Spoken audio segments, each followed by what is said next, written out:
We started our chair caning journey about 15 years ago.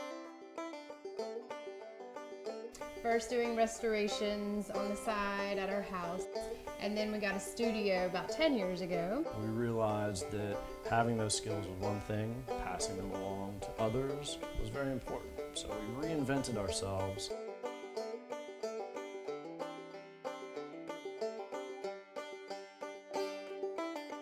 We've been having a great time teaching people from all over the US and Canada.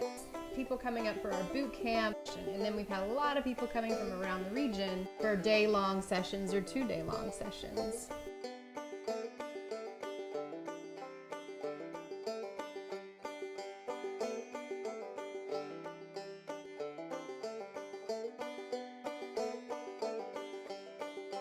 So I learned back in 2005 from my Aunt Linda. She learned from her uncle and her dad, although her mother was the main chair caner in the family, Grandma Ida. And she learned from her mom. It could go way past that, but we just aren't sure. So everybody was in Charlottesville, Virginia. So we're not only passing along a family tradition, but also an Appalachian tradition, as well as an ancient and global craft. The more we learned about these chairs as we worked on them, the more we wanted to pass that information along. You know, I thought I was the only one chair nerd that was super dorky about being fascinated about chair history, but we just kept getting really good responses from people, and so we were inspired to create not only a school, but also a kind of a mini museum, a teaching collection. So, shall we go on a tour? Let's do it.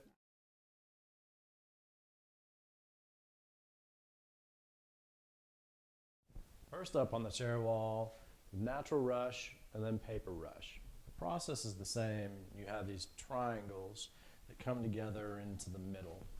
The only difference is the material itself. The natural rush originally would have been hand twisted with materials that you had available. Around here would have been cattails. In other areas, it could be bull rush. We've also seen, like this chair, this beautiful mace chair, locally sourced corn husks. These are fantastic. They're 100-year seats. Paper rush is something that we see quite often now, although it's only really been around for about 100 years or so. And you have a lot more uniformity, maybe not quite as much character as some of the more natural material. Now, a little different process, but another cord, is going to be the Danish cord. 3-ply paper cord makes for a wonderful seat. And the last big innovation, or one of the last big innovations, where it's a single panel. I'm sorry, I'm focused on the cat feet. cat Can feet. you turn it over again? We're going to have to roll with that because that's pretty priceless. Yeah. I found these great kitten socks at a cat museum here in western North Carolina. Continue on about the nails now. So you have not only the Danish cord, but there's these L-shaped Danish nails. And kind of those two materials combined, along with the weaving process, it gives the Danish cord seats a really unique look and a really unique feel. Authentic bark is really cool stuff to weave. We probably only do a few chairs a year with it, but there are some chair makers that use it exclusively on their woven chair seats. Definitely an Appalachian tradition. The hickory bark comes in these beautiful coils. It has to be shaved down. It's really labor intensive to weave. So what's most commonly seen, even I would say in rural Appalachia, would be this splint reed chair. This is the inside of the rattan palm, and we'll visit that in a minute. But it has a lot of variations too. This guy here is a manufactured paper, and it looks so much like the hickory bark. It's kind of crazy. A lot of people mistake it for that. White oak splits are one of the most Appalachian of the Appalachian traditions. This chair is called the Shenandoah chair. It was native to the Shenandoah Valley. And while it is kind of a simple rustic looking chair, it actually has some pretty impressive design elements. You can see these, the tapering here and this curved back, not only there, but here. It's a very supportive chair frame. and extremely well designed. It's got some lovely little turnings on the posts as well. Shaker tape is woven cotton strapping, available in a variety of colors and a couple of different widths. This is a fantastic, comfortable seat. The checkerboard pattern is really strong and simple to weave. So if you're a nervous beginner, this is a great place to start. This is what people really love to see whenever we're out and about in public. It's really intricate, but it really is a methodical process. You can completely get lost in it. You can also get really frustrated with it. What you're weaving is 2 vertical strands, 2 horizontal strands, and 2 directions of diagonals. And the material that we're using is the rattan palm. It has holes drilled into the seat frame, and the cane is looped around from hole to hole to create a really solid base of support.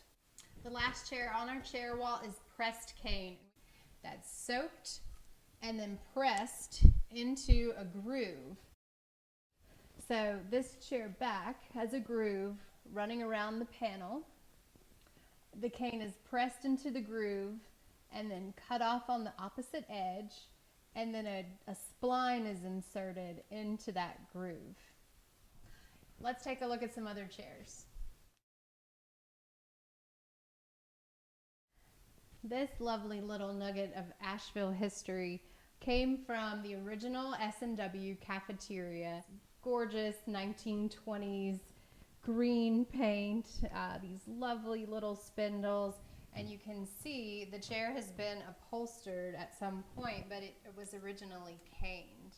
Next up in our Western North Carolina history platform here is a Woody's chair.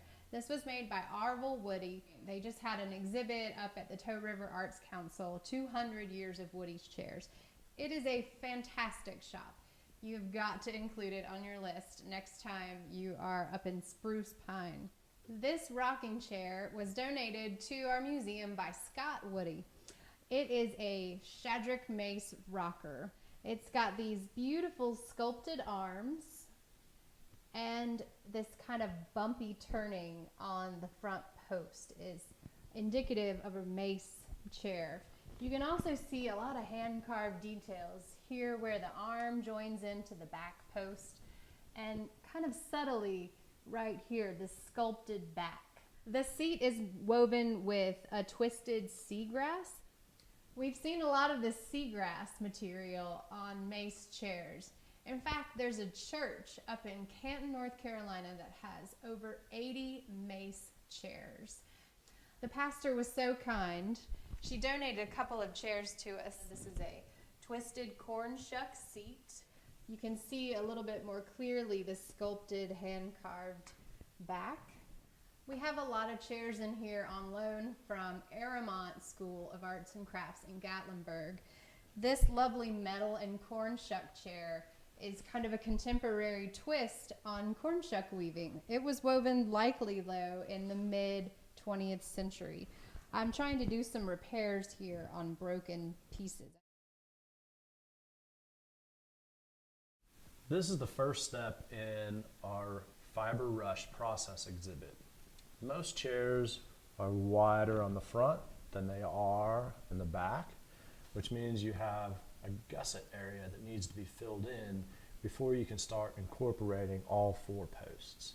The next step, once the gusset is filled in, is you do start incorporating all 4 posts. And this particular pattern works from the edges into the center.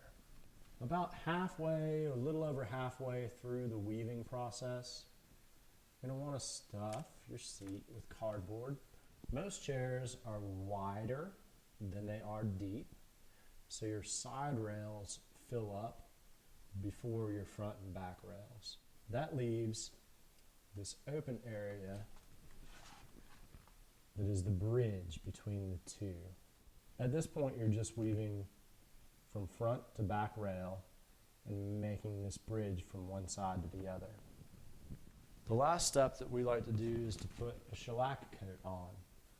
This gives you some protection from stains as well as wear and tear. With the warp, wrapping your material from front rail to back rail around. Then you have the weft, where you're actually weaving the material through. This we're using a 3x3 herringbone pattern, and it gives you these stair steps.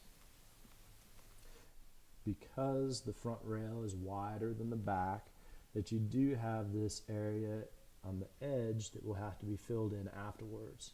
And the final step, similar to the rush, is that we put a shellac coat on.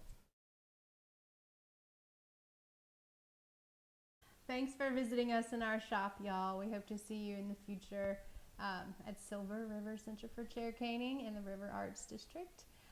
Look out for us online at www.silverriverchairs.com, on Facebook at Silver River Center for Chair Caning, or on Instagram as Silver River Chairs. #ChairNerd.